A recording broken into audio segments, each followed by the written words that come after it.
Ito pa po isang red baliti. Yan o. Nabubunot na siya o. Pabuguhin natin. Yan, nakapisa ko ng gupitan.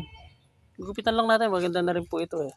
Eh sige, mahilig kang mangalbo eh. At yun nga po, tuloy-tuloy lang po tayo sa pangalbo nito mga bonsai na ito. Ito naman po ngayon ay red baliti. Medyo matanda na rin po itong red baliti na to. Ito na lang po yung natirang nahunting ko noong dati pa sa Pasong Kalyos. Naalala ko tuloy yung aking pinsan na lagi akong sinasamahan mag-hunting doon. Shoutout sa'yo, Kuya Andy Valderrama.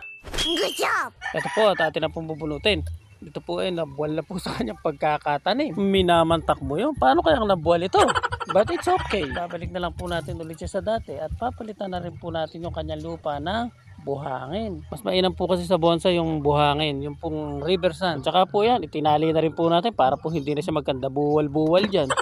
Yan po, tinisipat lang po natin maigi kung ano ang magandang tayo sa kanya. Kasi nga po, balik ko na lang po siya sa dating forma niya. Ganyan po yung dating pagkakatanim niya talaga. Medyo inilutan ko po ng konti yung kanyang ugat kasi po may mga tumutubo. Eh baka po sakaling mapaganda natin yung kanyang libari. Saka nga po yan, lalagay na po yung buhangin. Siksikin lang po yan at pak! Tapos na.